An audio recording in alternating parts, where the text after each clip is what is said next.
What do you love about me? To make it short, he's just an amazing human being. So you mean Just I'm mean- annoying? How did you decide to relocate back to Rwanda? When you're planning the wedding, you don't know how it's gonna turn out.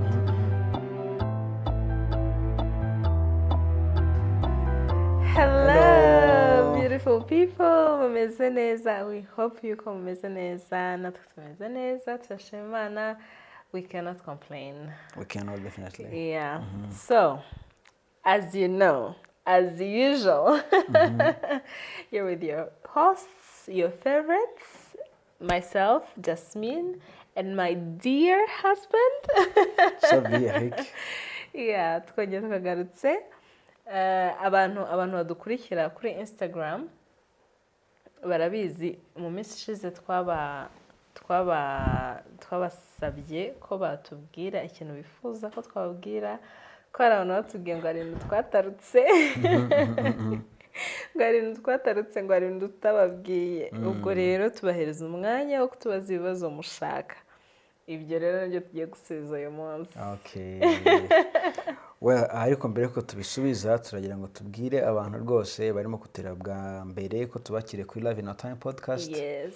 Ikindi kandi ku muntu utarakora subscribe, mbere yo gukomeza kureba ikiganiro byadufasha ukanze ka subscribe button, kana kaya kazogera kugira ngo in case dushyizeho indi podcast cyashya ujye umenya amakuru uko bimeze. Amenyera amakuru ku gihe. Icyambere ni amakuru.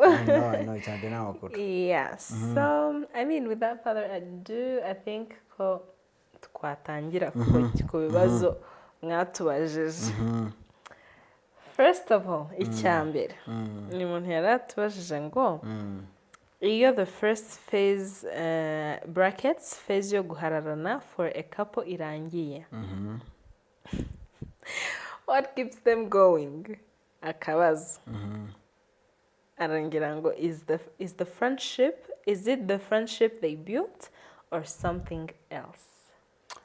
Well, ibyo tuvuga byose turivuga muri experience yacu. Ntago turi expert tuvuga ngo hari ihame rivuga gutya, there's no scientific research. There's no scientific research ivuga ibintu twe turavuga kuri experience yacu. Rero iyo phase yo guharana irangiye, icyadufashe twe mu gukomezanya nka couple, ikintu cya mbere ni ubushuti, yego ubushuti rwose bikiri mu bintu bikomeye cyane byadufashije. Ikindi gikomeye cyane ni commitment. Ibyo ni ibintu nibyo ntekereza ko byadufashije gukomeza kugenda handi nyine wumvaga utabyiyumvamo, ukumva nyine ntago ukunze uwo muntu, ntago umuharaye, ariko nyine kuko wikomitinze kuri uwo muntu kubera ko nanone muri inshuti, nyaga ko nibi byadufashije gukomeza nyine, cyangwa se niyo bifasha abantu gukomeza. Nose gukunda no guharara ni kimwe? Gukunda no guharara ntago ari kimwe. Guharara ni part yo gukunda, ariko ntago buri gihe guharara kuba ari ugukunda. Okay. Well said. Yeah, what do you think? Mainly nibyo ngibyo for us, twebwe friendship and commitment nibyo byadukoreye cyane. Aba experts bajya bavuga ngo usually nyuma y'imyaka 2 ngo butterflies ziba zatangiye kugenda. Ariko not necessarily ko udakunze umuntu just because ahubwo usibye na phase, ahubwo amaso abatangiye kureba more than twaje teme twa buri kanya. Ubu utangiye no kubona flaws z'umuntu, utangiye kubona ibintu adakora neza. So rero butterflies nago zahaba cyane, utangiye kubona utwo tuntu. Yeah, ubwo rero utangiye kutubona ukumva you're okay with it, you can live with it, kuko nta muntu uri perfect. Ukadesida kugumana n'uwo muntu, commitment niyo ikora, and friendship. Okay. Yeah. Yes. Ikindi kibazo batubajije ikibazo ngo should we love to marry or should we marry to love? Wow, interesting. I love this one in particular. Kubera ko abajene benshi niho bitugorera. ntago bakunda to marry. Nyine relationship nyinshi abantu bazijyamo bari kuvuga let me try, kizavamo ubwo nyine kizaba ari icyo ngicyo. Nzamukundira mu rugo. Nzamukundira mu rugo nimba nagize Imana nkamukunda. Kuko abantu benshi byabaye imibare. Akaba ari kuvuga okay, uyu muntu turakundana kugira ngo wenda azanjyane niba ari mu diaspora. I remember nkigenda hari abantu bajyaga babikubwira. Nyine niwita wumvira ko abantu bafite perspectives zitandukanye ku rukundo. Yeah, so you should, in my point of view, n'ukuntu no kuri experience yacu twebwe twakundanye to marry. That was the goal yacu, that was the prize twarebaga imbere yacu. Twakundanye kubera ko twabonaga ushobora kubana n'umuntu. Twakundanye kubera ko twabonaga nyine uyu muntu twabana bigakunda, twakora urugo, twakora famiye bigakunda. Icyo ntekereza kindi gikomeye cyane ni ukungana icyo wari uvuze. Iyo ugiye ukimarira utarakunze uwo muntu, ukavuga ngo uzakundira mu rugo cyangwa uzakunda after, akenshi ntekereza ko bikunda kugorana kuko ntabwo byabura kugorana. Ntabwo tuvuze, ntabwo duciye iteka ngo ntabwo bishoboka. Ntabwo duciye iteka bishobora gushoboka, ntabwo tubizi. Ntabwo biratubaho. Ariko dutekereza ko bavuga ngo umwana apfa mu iterura. Niba utarakunze umuntu at first, ntabwo ntekereza ko uzamukunda nyuma. Birashoboka, ntabwo twavuze ngo ntabwo duciye iteka, birashoboka. Ubwo nabo byakoreye nyine batubwira. Ariko in our own understanding, you should love to marry. You shouldn't marry to get to love. Icyo koze biranagoranye kuvuga ngo you will marry to love. Kuko once the reality starts to kick in, urwo rukundo byagorana kujya kuruhiga. But anyway, that's our opinion and that's what we think. Ubwo nawe niba ufite ikindi bitekerezaho, please let us know. Another one, please share with us the benefits you got from reading those books that talks about relationship and their impact. Ariko iki kibazo kirareba my husband cyane kuko niwe wasomye ibitabo byinshi akajya binsindagira ntashaka kubisoma. So araza kutubwira what was the benefits you got from it? Well, to be honest, byaramfashije cyane. Benefits za mbere nagize, nagiye kubisoma mu gihe nabona imbikeneye. Nabisomye mu gihe nari muri confusion of what to do, of how to love, or of what to behave, or how to behave uri mu rukundo, and how to handle you. So the benefits za mbere nagize nuko byampaye a broader picture of what happens in love and relationships. So byampaye kumva ko bya cya kibazo batwaje mu kanya ngo iyo igihe cyo guharana kirangiye. So to me numvaga ko iyo naguhararutswe nyine uramutse uguhararutswe means ko I don't love you anymore.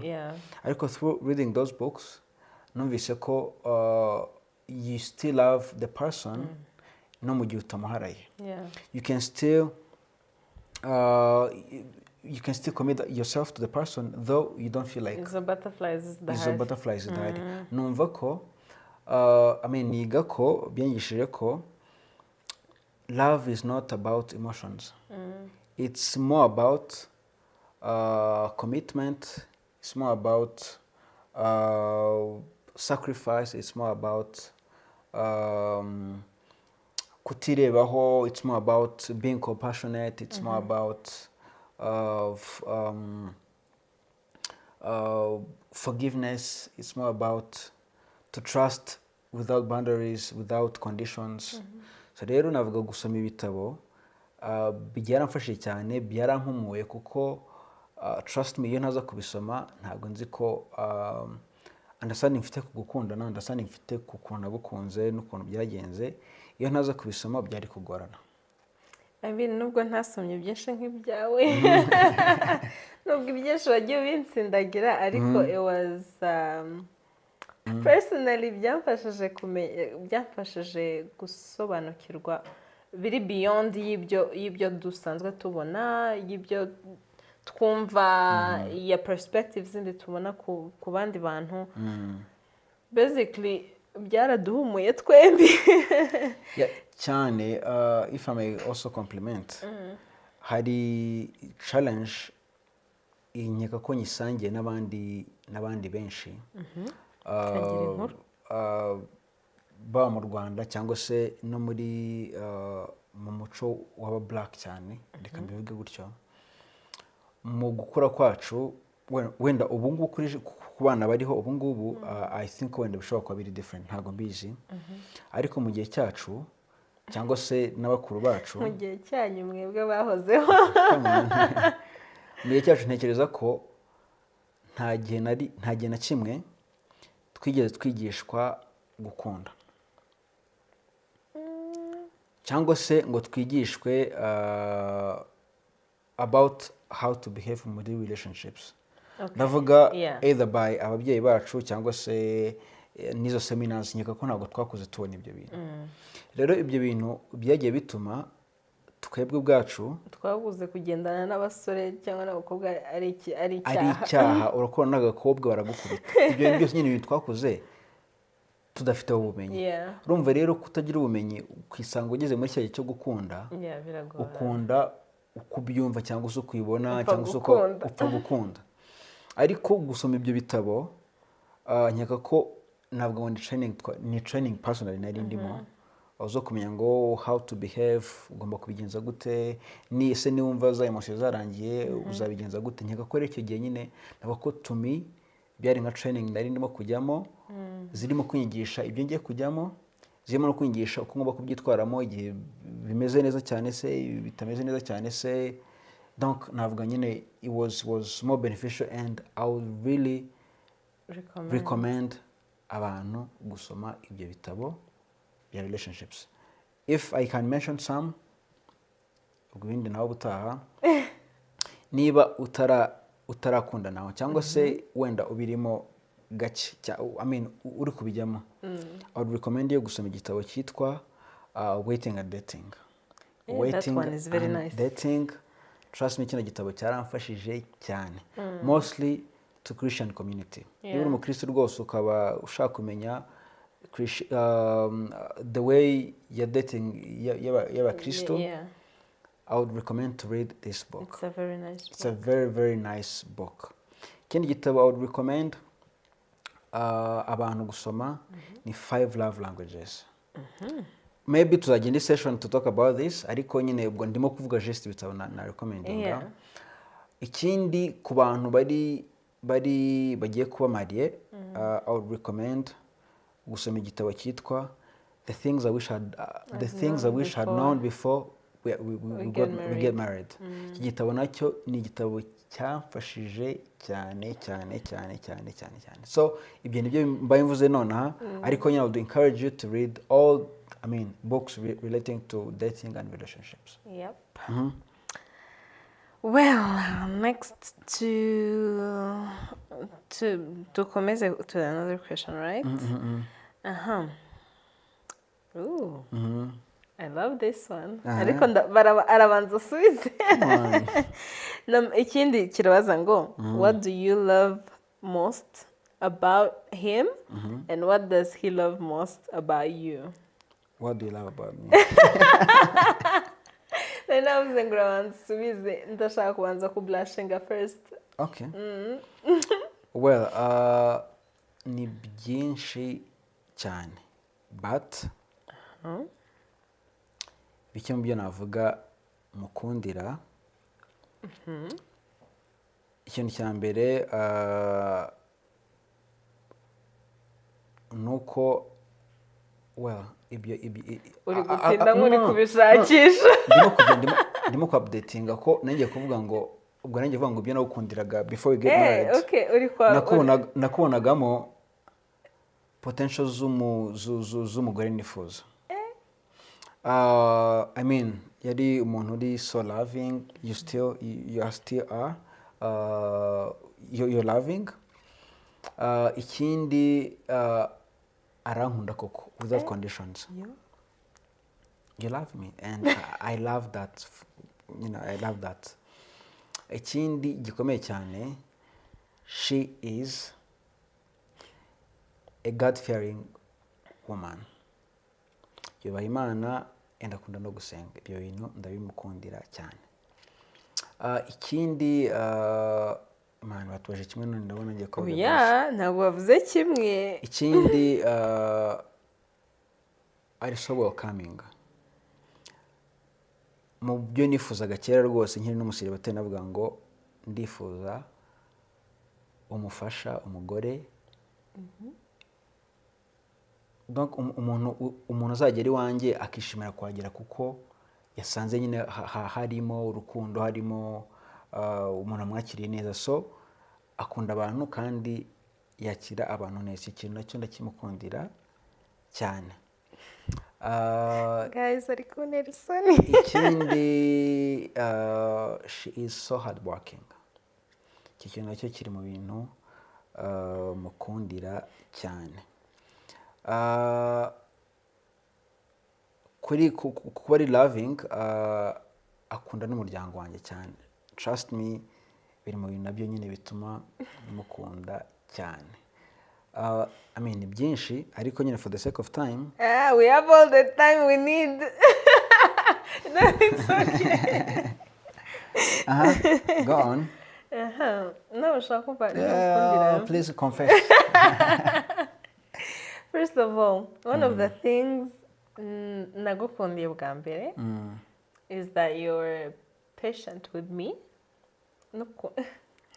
N'ukuntu namutesheje umutwe at the beginning. Yeah, I loved one of the things I loved about you n'ukuntu wabaye patient with me nyine during iriya myaka ibiri first. You deserve it. Yeah, ukuntu wabaye patient with me iriya myaka ya mbere tutarakundana, and then noneho bikaba even more tumaze gukundana kuko that's when byari biri more important niba ariko navuga, kandi nabwo byari bi making a sense. Yego. Yeah. Hama ikindi ukuntu uri kundeba uranera isoni ariko nta kibazo ndeba. Nta kibazo ndeba, you can look at me. Hama ikindi rero shamana ni byinshi mwumve ngo ntago ndi kubitondeka uko bikurikiranye. I'm just saying randomly ko ntago nashobora kubitondeka. Yeah. Ikindi nuko uri understanding. Ntabwo bikugora kunyumva no kumva my point of views n'igihe tutari kumva ibintu tutari on the same page kwa. Yeah. Hama ikindi nuko like you love and respect me.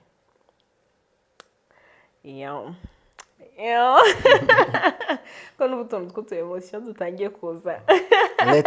Let it come out. Yeah, umuntu wabajije iki kibazo ndumva ntangiye kugira akantu k'ijinyori. Yeah, you love and respect me regardless. Ikindi ntimugire ngo ndi kumwigana, but this guy right here, he's really really hard working. Umva ntago nzi amagambo nabishyiramo, but he really is, and he is supportive of me n'ibyo nkora and my dreams and everything nshyizeho umutima. He is supportive of that. Ikindi sha mva mana we kuki nakubwiye ngo uvuge mbere yanjye barajya ngo ndi kukwigana. But guys, one thing about us, we have a lot of things in common. Yeah. Icyo ngicyo cyo everybody who knows us knows that. Yeah.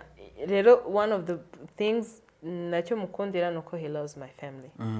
Ikindi cyiyongereye kuri list, he's a very good husband. He's a very good husband. Nyine somebody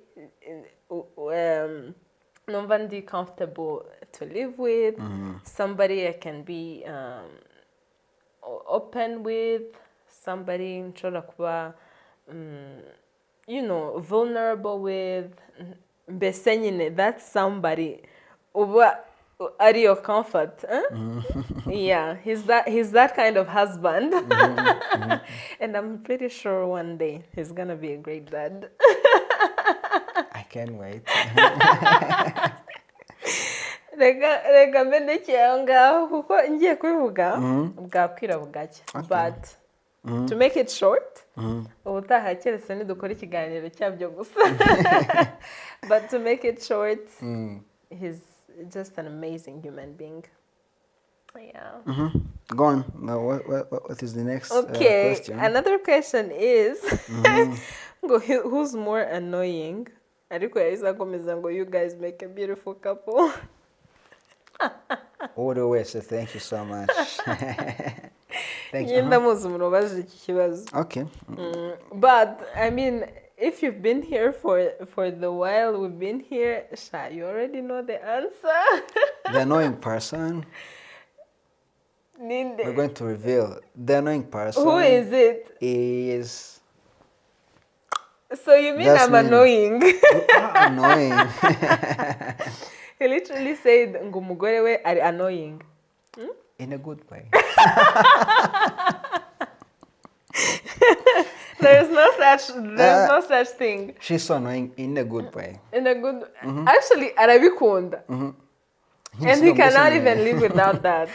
You cannot live without me being annoying. You are annoying. But we move. Okay. Ikindi kibazo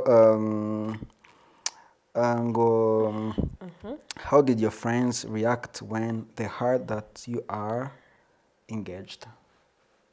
Sha, they were all happy for us. They were happy, yeah. Especially my friends. Kuko nari naje muri vacances. Before I came, bari kumbwira Jasmine nugaruka utari engaged, you're going back. Wow. And then njyewe rero I was clueless, nta nibyo nari mfite muri gahunda, ntabyo nari nzi. I was like, you guys murekera kwikina. I might come back engaged or not engaged, so mutangire mwiyakire hakiri kare. But our friends were really happy, our families were really, really happy for us, and bose they couldn't wait for that moment. So byabaye babishakaga. Yeah. I mean, it's the same kuko almost akenshi ubwo duje n'inshuti, so bose barishimye and twishimanye nabo, so byari ibintu byiza cyane. The next question, how did you decide to relocate back to Rwanda, and how was the transition playing out in your mind? Well, nagiye nzi ko at some point I will relocate back to Rwanda, and at the beginning I wasn't sure how I felt about it. Kuko we decided about it ntaranagenda, so I was not sure. I was I was like, maybe at some point we might even decide yuko we do it the other way around. I was not sure. Ntabwo nari mbizi, to be honest. I was not 100% sure. Ariko nagiye mbizi ko at some point I'll have to come back.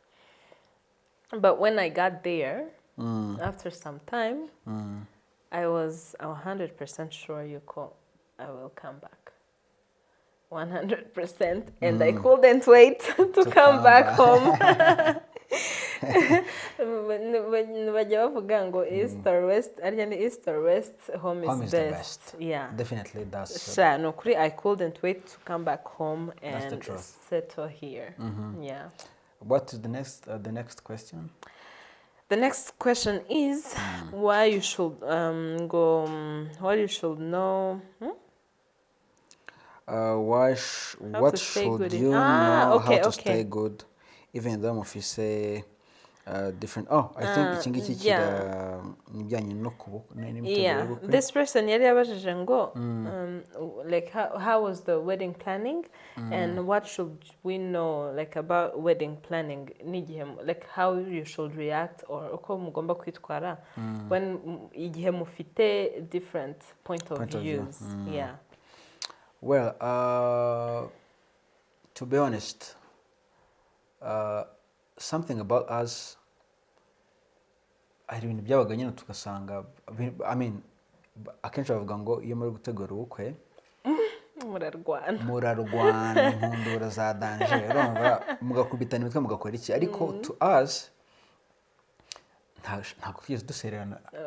Ubwo nicyo gihe tutigeze tunaserera. Ntabwo tujye duserera mu gihe cyo gutegura ubukwe. About wedding planning. Ntabwo bigeze bitugora cyane. So no mu gihe dufite different point of view, nk'uko nyine twamenyereye gukemura amakimbirane cyangwa se amakimbirane, that's a strong word. It's strong. Gukemura misunderstanding, yes. Nk'uko twamenyereye gukemura misunderstanding in a loving tone. Same way nyine byabaye no mu gutegura ubukwe. So mu gihe twabaga dufite ikintu twavuga ngo okay, niba wenda urashaka iki ndashaka iki, then tukamara kucyumvikanaho, twabivuganagaho dutuje, nta kubabazanya, nta gukomeretsanya, nta nyine mu buryo bwiza butuje, nta kwerekana ko icyo ushaka ari cyo kiri more important. Because at the end of the day turi team.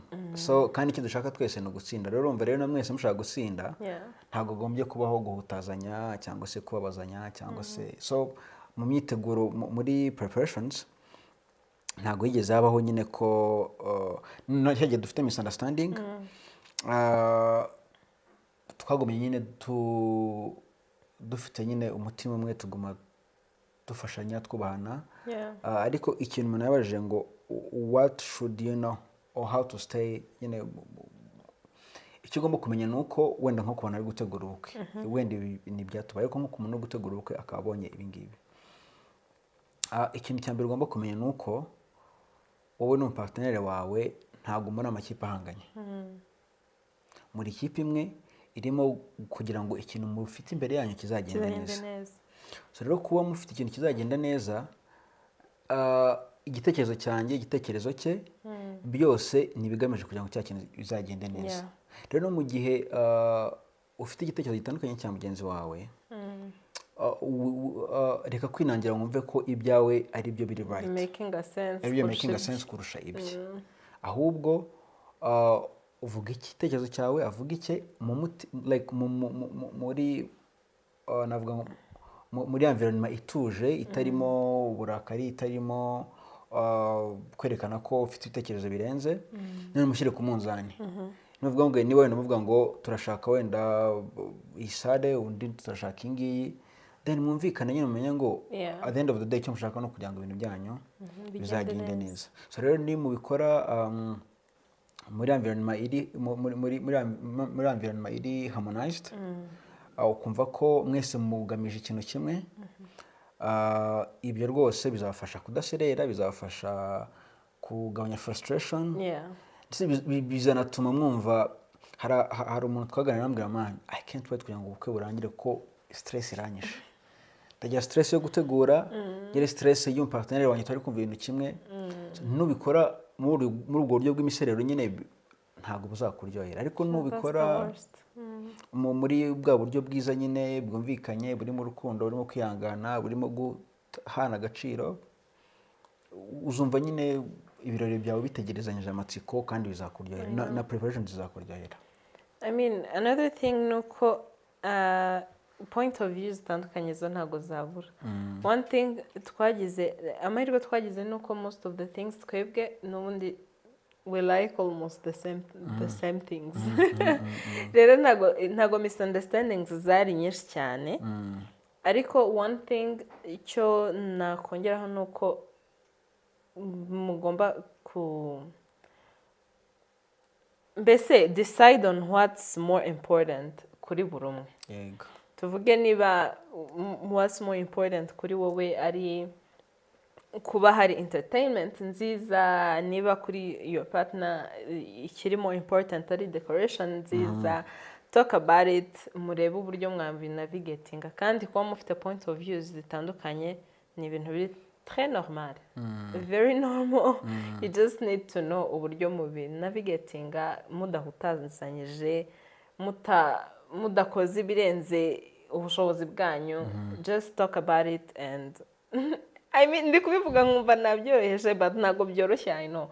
Ariko you have to figure out a way yo gukora ibintu mwese mwishimiye kandi bibaryoheye, kuko at the end of the day ni umunsi wanyu mwembi. Another one. The next question, go on. How does it feel? Ngo, how does it feel to have a beautiful wedding? Ngo, how did you guys feel in the moment? First of all, thank you. Thank you. This particular person, yari yarabuze uburyo yadmitinga yuko we had a beautiful wedding, but you know, thank you. Thank you for acknowledging that. Hama, how it feels like a blessing. Kuko at the end of the day, when you're planning the wedding, ubizi kuri guplaninga ariko you don't know how it's going to turn out. So iyo ugize Imana, nyine Imana ikabibamo bikagenda neza, you feel blessed, you feel nyine birakuryohera, birakunezeza. Umva wishimye, seeing people happy, abantu baje bavuye hehe na hehe just for you guys. I mean, the wedding iba even more, you know, beautiful. Hama njewe, how we felt in the moment, sha. Biragoye kubisobanura. Kuko at some point you feel relieved ko wa munsi wategereje for years wahageze. You feel grateful ko nge kera I think ntabwo nigeze bikubwira. Ariko turi gutegura ubukwe, hari igihe ngiye nabaga ndivuga, okay, ntabwo ari ubukwe, ariko every time mfite something ndi ku expectinga cyiza, ndi kumva nyine I cannot wait for it, mba numva at some point hari igihe kitazaba or nyine ntazi ukuntu bizagenda, cyangwa nkumva nshobora nko gupfa bitaragera. Noneho muri iyo minsi before our wedding habaye numvishe abantu bapfuye benshi bari bafite ubukwe. Noneho I know, nyine like that feeling yo kumva icyo kintu uragitegereje, ariko you know hari abandi bantu bagitegereje and then bagapfa like 2 weeks before their wedding, like ukumva nyine sha ibintu biteye ubwoba. Yeah, so rero kubona uwo munsi wageze, you are literally living your prayers, like ibintu byose. Nge at some point hari igihe najyaga harya it's our wedding biri kuba, this is us. Yeah, so in the moment at some point it felt confusing kubona ibintu byose biri kuba and the whole attention is kuri mwebwe. Ariko nanone nyine that feeling yo kumva wishimye, I'm finally gonna spend the rest of my life with the person I love. You know, yeah, it was a nice feeling. Well, on my end, uba wumva nyine kuvuga se ibintu biri real, ndi kurota, or I mean, none ugatekereza kuri njye, umva natekereza nkavuga mukabyara mwe, like we've been waiting for this day for years, and then it's finally here. I know. Byari umunezero cyane kubona abantu nyine uko bivuze, abantu bavuye impande zose baje, baruzuye, abantu bari bishimiye, mwe babiri gusa. I mean, it was a phenomenon, and byari byiza cyane. I mean, narishimye cyane kabisa uwo munsi, narishimye cyane cyane cyane cyane cyane cyane. Noneho the last question. Umva ni ukuri pe muratubabarira iki kibi cya nyuma ibindi naho mu kiganiro runana cy'ubutaha. The last question, ikibazo ngo advice on wedding, the wedding preparations, expectations and reality. Yo. Can I go first? Please. Well, my dear friend, niba urimo gutegura ubukwe, kutangiye kubatera ubwoba baby, it's something good. Inama ya mbere nakugira nuko ubukwe bukorwa rimwe. Bavuga ngo iyo bukozwe kabiri biba byabaye ishyano. Hari ubukwe nagiyemo nyine kwa kundi umusaza arimo kubwira umukobwa arimo kumugira inama, amubwira ati mukobwa wanjye ubukwe ibi byicaro byicarwamo rimwe, iyo bibaye kabiri biba byabaye ishyano. So ubukwe, ariko I don't agree with that saying, ariko ntacyo reka dukomeze. Urumva? So ko ari ikintu gikorwa rimwe in life means ugomba kugikora neza ku buryo uzaba umunsi wawe wishimiye. Ikintu cya mbere ugomba kumenya cyangwa se ugomba gukora, don't do something kiri hejuru y'ubushobozi bwawe. Very important. Ubuzima bukomeye buri nyuma y'ubukwe kurusha ubukwe nyirizina. I know abantu, agenda akajya gufata credit muri banki y'ubukwe. Icyo ni ikintu ntagira inama umuntu cyo gukora. Kubera ko ubukwe buba amasaha atarenze 4. Amasaha 4 kujya gufata credit uzishyura imyaka 5, 10, trust me nta mibare irimo. So kora ikintu kiryanye n'ubushobozi bwawe. Hari umushuti atubwira ngo uko byagenda kose ubukwe buraba, nta bukwe bubi bubaho, nta bukwe bubi bubaho, nta bukwe bwiza birenze bubaho. Ubukwe as long as ufite umugeni wawe, niba uri umusore, as long as umukobwa n'ufite umugabo wawe, ubukwe bwose buraba. So rero don't do something kiri beyond your means. Ikindi cya kabiri, ubwo aho ni imyiteguro y'ubukwe. Expectation versus reality. My friends, mu bukwe haberamo ibintu byinshi. Sometimes ushobora no kuba wapanze ibintu byawe neza, n'ari amafaranga yawe wayatanze, wabukinze kare, ariko ukajya kubona from iyo utazi aba supplies baraguye mu kihe. Ibyo bintu muri vendors muri culture mu Rwanda nyeka ko it's normal ko usanga nyine ntago bivuze ngo ibintu byose, ariko at least vendors b'ubukwe bakunda kuguhemukira abakiriya babo mu gihe cy'ubukwe, kandi bakaguhemukira nta kintu kimwe ufite cyo kubikoraho. Rero the advice natanga would be, niba ufite ubukwe ukaba ufite aba suppliers cyangwa se vendors bazagusupply cyangwa se bazakora ibintu mu bukwe bwawe, baba decoration, abazagutekera, niba ari band zakuririmbira, ibyo bintu byose make sure ko ufite a written contract irimo terms and conditions. Speaking from experience, irimo terms and conditions. Umujye kwa noteri, my friend, niba buri mwishyura 500 cyangwa 200, umujye kwa noteri. Ntabwo twatuzanyemo na noteri. It has to be legal. Ko ibitari kwa noteri ntabwo biba biri legal. Mujye kwa noteri niba umuntu wa decoration akubwira ngo di decoration izemeze gutya gutya na gutya, mujye kwa noteri musinye. Mushyiraho n'ibishushanyo. My friend, in the contract irimo irekana expectations n'ibyo ngomba kugira. Niba ari umuntu wo guteka mbwira ngo uzatekera abantu abanaba, niba ari amasano uzazana nayangaya, written musinye. Niba ari umuntu wa band uzakuririmbira uvuge ngo ibi nibi contract musinye. Bitabaye byo kuvuga ngo akenshi dukunda gukora amakosa, byatubayeho nyine ntago turi butange detail ariko byatubayeho. Ukavuga ngo nizeye umuntu ni inshuti yanjye, ni umuvandimwe wanjye, muhaye akazi, nawe muteze imbere kuko nyine wumva ufite ishyaka ryo guteza imbere inshuti yawe. At the end of the day ugasanga araguhemukiye, ibyo akoze bitandukanye n'ibyo mwumvikanye, cyangwa se niba ari umuntu wo kuririmba ntabwo aje uwo muririmbyi wavuze ntabwo ari ibintu nk'ibyo ngibyo. Rero kugira ngo ubyavoidinge ugire ubukwe bwiza bwawe, make sure ko mukoranye amasezerano. Ibyo ngibyo bizagufasha rwose, yanditse pana ku magambo, yanditse ari sinye no kwa noteri. Ibindi umugabo wanjye banza yari yaravuzaniye nigurira. But everything he said from gutegura ubukwe bujyanye n'ubushobozi bwawe, icyo cyo rwose mugishyiraho akarongo. Trust me, hariho ibintu rwose nk'imyenda umuntu yambara ku bukwe. Nta n'umuntu wibuka ngo yari yambaye ikanzu imeze gute, ngo yari yambaye ikote. Oya, wenda wowe ubwawe ushobora kubyibuka, kandi nanjye ntabwo mvuze ngo wambare ikanzu mbi, ngo wapi.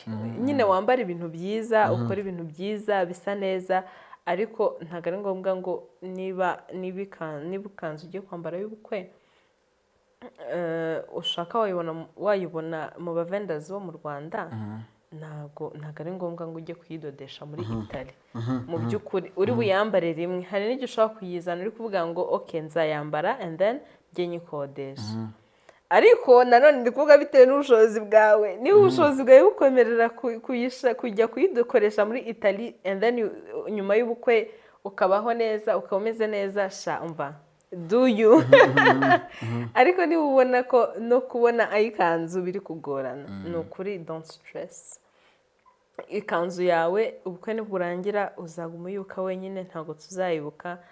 Nta nubwo tuzibuka ko yambaye ikanzu nziza ngo tuvuge yosha iriya kanzu ushobora kuba yaramuhenze, reka tube tumujyane umuceri. So ukora ibijyanye n'ubushobozi bwawe. Niba ubushobozi bwawe bukwemerera gukora ibintu bihenze, ibintu nyine by'amamiliyari n'amamiliyari, that's okay. Niba ubushobozi butabukwemerera, that's still okay. You can do it mu buryo bwawe, mu buryo budahenze, kandi ibintu bikaba byiza. Ibintu byose byiza ntabwo biba bihenze. Trust me, we know that. Hama ikindi, wantanze kuvuga ibintu byanjye, njyewe every person ugiye gukora ubukwe uzageza kungisha inama. Nzayamwerekeza kureba aba vendors. Umva kontra isinye kwa noteri mama. Kuko reka nkubwire, why are you paying for things ngo nibirangiza bibe bitameze nkuko mwavuganye, kandi wabyishyuye, kandi the person wakubwiye ko azabikora yakwemere ko azabikora the way you want it. So niba azi ko azashobora kubikora, niba yakwemere ko azabikora nkuko wabimusabye,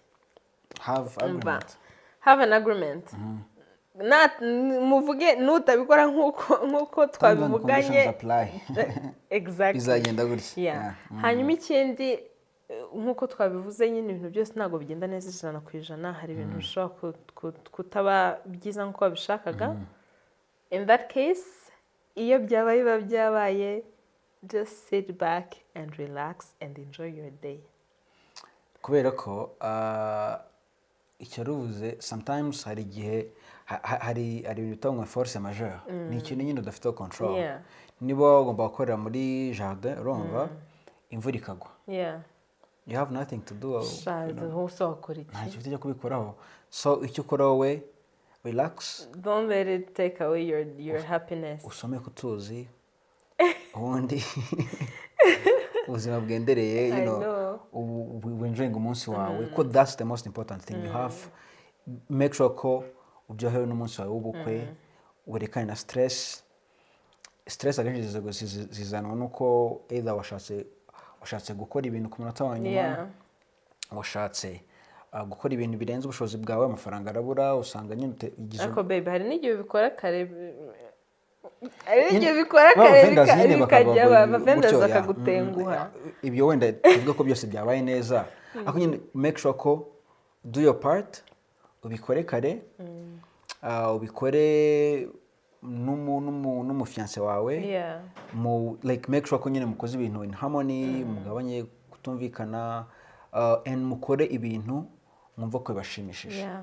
Lastly, I would really advise people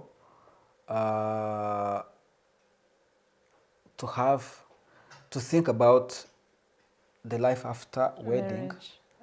I mean the life after wedding. Kubera ko niyo irimo important kurusha umunsi w'ubukwe. Ukora ibintu biri in your means, and aho kugira ngo ugareka mugire inama, aho kugira ngo investing, but that's me. Aho kugira ngo investing a lot mu bukwe bwawe birenze ubushobozi bwawe. I would advise fata, of course, kugira ubukwe bwiza buri butakuvunye. Ubatekereza no kwigira honeymoon. Trust me, it is very, very important, and it is very needed. Kwigira kubera kurumva ko ne nabyo biherega muzaguma mwibuka every single day. Muzibuka honeymoon kurusha ubukwe. Ko hari ibintu ntibuka byabaye mu bukwe bwacu, hari n'ibintu ntazi ukuntu byagenze, ariko ask me about day 7 of our honeymoon. So people kind of bivuze ngo honeymoon should be always expensive. Ushobora kuba wakoze ubukwe ntabwo ufite amafaranga menshi, ukaniba wenda niba wawukore wenda muri Kigali, ugafata bisi yawe ukigira Igisenyi, ugashaka ahantu 20,000 mugasinzi Airbnb zirahari, ukaryama y'amajoro 2, 3, 4 se bitewe n'ubushobozi bwawe.